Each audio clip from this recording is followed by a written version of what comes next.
মরে গেল তো ব্যাংক বানাবো মা।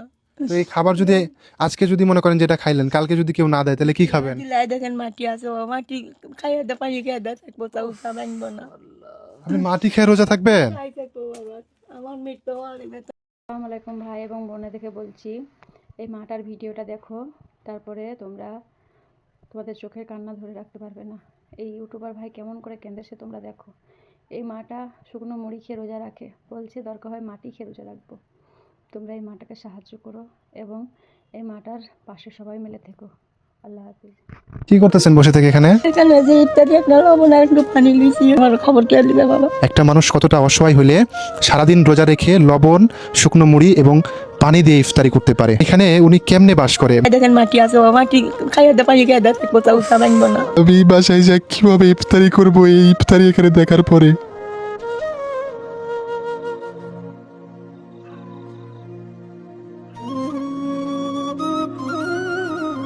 আসসালামু আলাইকুম, কেমন আছেন? আছি বাবা, একরকম আছি বাবা। আমার খবর কে দিবে বাবা?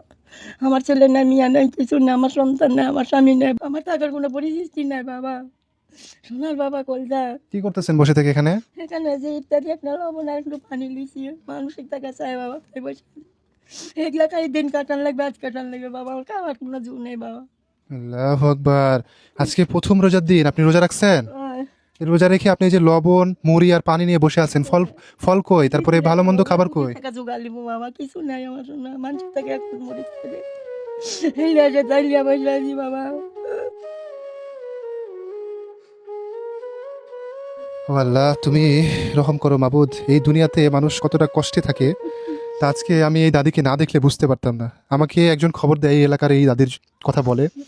উনি আজকে ইফতারির ঠিক আগ মুহূর্তে, এখন সম্ভবত আমি যদি আপনাদেরকে টাইমটা দেখাই, এখন বাজে হচ্ছে 5টা 29 মিনিট, প্রায় আর আধা ঘন্টা সময় আছে, আধা ঘন্টা হয়তো বা একটু সামথিং কিছু কম বেশি সময় আছে।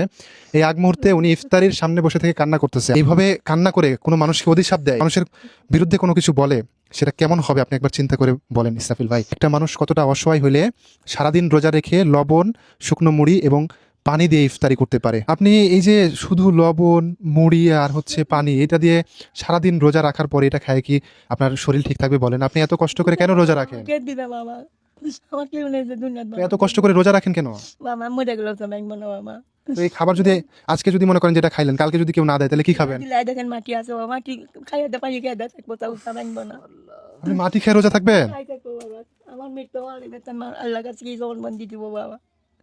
এত কষ্ট খাইতে ওই পুরীতে যাও, কষ্ট খাবো বাবা। আপনার ছেলে মেয়ে কেউ নাই? না বাবা, কেউ নাই, কিছু না, আমার দিনটা তাহা করবে বন্ধন নেই, দেখার মতন কেউ নাই গো বাবা। মানে এক মুঠো যে খাবার দেবে এরকমও কেউ নাই? কেউ নেই বাবা, কেউ দিবে না, শোনা নিজে কর্ম করে যদি চাই চিন্তা লিয়ে তেনারা মানুষের কাজ কাম করলে, সাহায্য সম্মতি করলে তেনারা, চাষা দেওয়ার মতন কোনো লোক নেই বাবা এখানে। চাচার কি হয়েছিল? চাচা কিভাবে মারা গেছে? ওই অসুখ হয়েছিল বাবা। অনেকদিন আগে মারা গেছে না? তারপর থেকে আপনি এখানে থাকেন?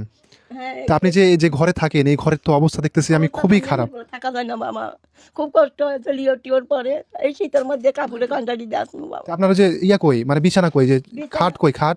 কিছু নাই বাবা, মাটিতে থাকি, শোনা কাঠ কুটি পাবো বাবা, আমার কে আছে কাঠ দিবে? মানে আপনার খাটও নাই? না কিছু নাই শোনা। একটু দেখাই আপনাদেরকে যে উনি এইখানে শুয়ে থাকে, দেখতে পাচ্ছেন একদম মেঝেতে। এই যে পুরা শীতটা উনি মেঝেতে কাটাইছে এবং ওনার বাড়ির অবস্থাটা দেখেন যে কি একটা অবস্থা। এই যে সম্পূর্ণ ফেটে গেছে, এই টিনের অবস্থা দেখেন, ভাঙ্গা চূড়া একটা জরাজীর্ণ অবস্থা। এখানে উনি কেমনে বাস করে? মনে হইতেছে যে একদম সাপ, পোকামাকড়, কুকুর, বিড়ালের সাথে ওনার একদম বসবাস, এমন একটি অবস্থা, জরাজীর্ণ। আল্লাহু আকবার। এই ঘরের ভেতরে যে আপনি ঢুকবেন, ঢুকার মতো কোনো পরিবেশ নাই। এবং দেখেন যে এই যে মাটিগুলো, আমি আপনাদেরকে যদি একটু দেখাই, দেখেন মাটিগুলো তো ফেটে গেছে। আমি যদি ভাই হাত দিয়ে এখানে, এগুলো দেখতেছেন যে খসে খসে কিন্তু পড়ে যাইতেছে। মানে এমন একটি অবস্থা দেখেন, একটু হাত দিলে খসে খসে পড়ে যাচ্ছে। জানালার অবস্থা দেখেন ঘরের, এখান দিয়ে সবগুলা ঘর, মানে পুরা ঘরটা এখান দিয়ে ভাঙা, এবং ওই সাইডটা দেখেন যে পুরাটা ফেটে কিন্তু মানে নষ্ট হয়ে গেছে। ঘরে যে একটু আপনি থাকবেন, দেখেন এই যে অবস্থাটা দেখেন, এই যে ঘরে যে একটু থাকবেন, পুরা ঘর মানে ময়লাতে জরাজীর্ণ হয়ে গেছে। এই ঘরের ভিতরেই উনি একা একা শুয়ে থাকেন। এবং আজকে প্রথম রোজার দিন, সবচেয়ে কষ্টের বিষয় হচ্ছে উনি শুধুমাত্র লবণ, মুড়ি এবং পানি দিয়ে ইফতার করতেছেন। আল্লাহর কাছে আমরা কিভাবে জবাব দিব? আমাদের ইফতারিতে থাকে 1000 টাকার আইটেম, 10-15 হাজার টাকার আইটেম নিয়ে আমরা ইফতারিতে বসে যাই। মাত্র 2000-1000 টাকার ইফতারি খাওয়ার পরে সম্পূর্ণটাই তো আমরা নষ্ট করি। কিন্তু দেখেন আজকে এই বৃদ্ধ দাদি, উনি রোজার ঠিক আগ মুহূর্তে, ইফতারির ঠিক আগ মুহূর্তে উনি এই লবণ শুকনো মুড়ি এবং পানি নিয়ে বসে আছেন, ইফতারি করবেন এবং অঝরে কান্না করতেছেন আল্লাহর কাছে যে আল্লাহ তুমি তাও আমাকে রোজা রাখার তৌফিক দান করো। উনি কিন্তু বলতেছে না যে আমাকে ভালো মন্দ খাবার দাও, আমার ঘরটা করে দাও, আমাকে একটু এরকম কিছুই কিন্তু উনি বলতেছে না। ওনার একটাই দাবি, আল্লাহ যাতে ওনাকে রোজা রাখার তৌফিক দান করে। ওনার মতো ইমান শক্তি কি আমাদের আছে? নাই, আমাদের অবশ্যই নাই। আজকের এই ভিডিওটা যত বেশি পারেন শেয়ার করবেন। এবং ওনার যে ঘরের অবস্থা আমি দেখলাম, আমার এখন কলিজা ফেটে যাচ্ছে। আমার যদি অর্থ থাকতো, আমি আজকে মানে এখন যদি পারতাম, আমি নিজে যদি রাজমিস্ত্রি হয়ে পারতাম, তাহলে আমি নিজের ওনার ঘর করে দিতাম। মানে আমার এখন এত পরিমাণে কষ্ট লাগতেছে এই রমজান মাসের আজকে প্রথম রোজার দিনে এসে। মানুষ ঘরের মধ্যে বসে থেকে 1000 টাকার ইফতারি করে, আর আজকে আমরা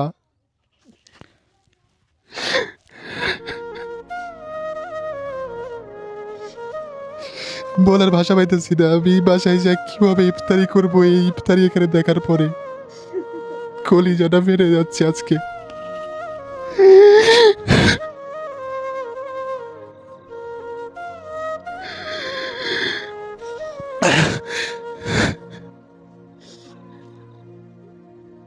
আমাদের 30 দিনের ইফতারিতে কত ফলমূল আইটেম থাকে, উনি শুধু লবণ পানি আর শুকনো মুড়ি দিয়ে ইফতারি করতেছে। আল্লাহর কাছে কিভাবে জবাব দিবেন? এই টাকা ইনকাম করতেছেন, লক্ষ লক্ষ কোটি কোটি টাকা, কিভাবে হিসাব দিবেন বলেন? আমার মাথায় কাজ করতেছে না। আমি ওনার জন্য কি করবো আমি কিছু বুঝতে পারতেছি না। আর কিছুক্ষণ পরে আজান দিবে, আমি জানি না ওনার জন্য আমি কি করতে পারবো।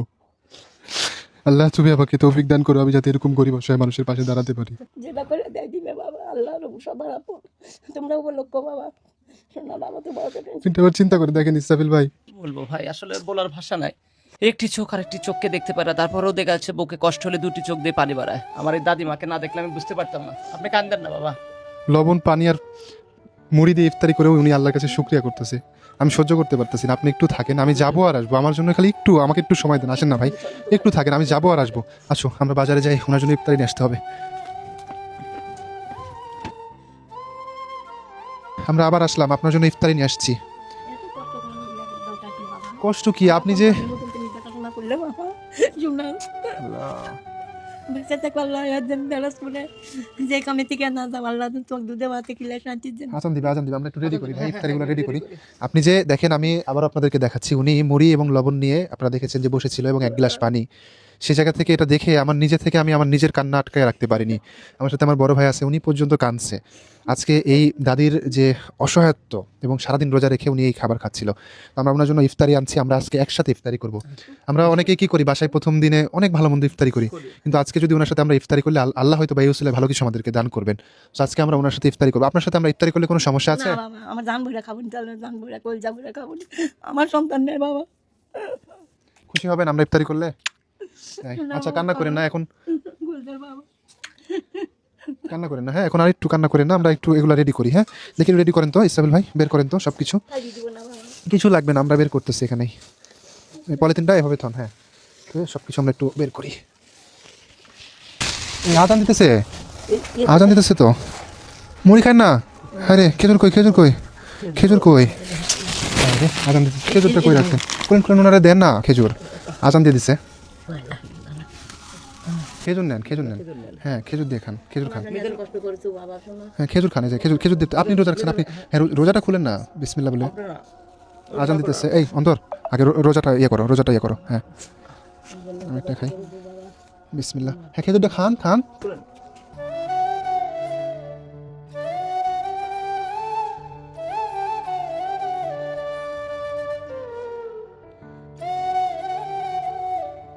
শুনেন, আমরা তো আজকে একটা প্রস্তুতি নিয়ে আসতে পারিনি, বুঝতে পারলেন তো? আপনি যেটা করবেন, আর এই মুড়ি লবণ আর পানি খাবেন না শুধু, ঠিক আছে? এখন থেকে আপনি ফলমূল নিয়ে এসে ইফতারি করবেন। এই যে এখানে কিন্তু ভাই মানিব একটা, এখানে হচ্ছে 1 2 3 4, এখানে 2000 টাকা আছে, বুঝতে পারলেন? এটা ধরেন, এটা আমি আপনাকে দিলাম। এটা দিয়ে আপনি অন্তত 7 দিন ইফতারি কিনবেন, ঠিক আছে? কিনে আপনি ইফতারি খাবেন। এই যে শুধু শুকনো মুড়ি আর লবণ আর পানি দিয়ে ইফতারি করবেন না, আমার কথা বুঝছেন? আমি আবারও আপনার কাছে আসবো, দেখি আপনার জন্য কি করতে পারি। আমার দেশবাসী যারা আমার দর্শক আছে তারা তো ভিডিওটা দেখবে, এবং আমি আশা করছি এই ভিডিওটা সর্বোচ্চ আপনারা শেয়ার করবেন এই রমজান মাসে, যাতে উনার একটা ব্যবস্থা হয়। উনার তো ঘর আপনাদেরকে দেখিয়েছি যে কী একটা অবস্থা। সো ওনার জন্য একটু পাশে দাঁড়াবেন। উনার এই পৃথিবীতে কেউ নাই, উনি এতটাই বৃদ্ধ যে নিজে থেকে যে একটু চলে ফিরে খাবে এরকম অবস্থা উনার নাই। তো আপনারা ওনার পাশে দাঁড়াবেন, আমি আশা করছি ওনার ঘরটা হয়ে যাবে, এবং ওনাকে আর এরকম শুকনো মুড়ি লবণ আর পানি দিয়ে ইফতারি করতে হবে না। বাবা কলজার বাবা, আমার সন্তান নেই বাবা, তোমরাই আমার সন্তান, শোনো আমার যাতে আমার ব্যবস্থা হয় সেই ব্যবস্থাটা করে বাবা। আচ্ছা ঠিক আছে, আপনি ভালো থাকেন। হ্যাঁ ঠিক আছে, আসসালামু আলাইকুম।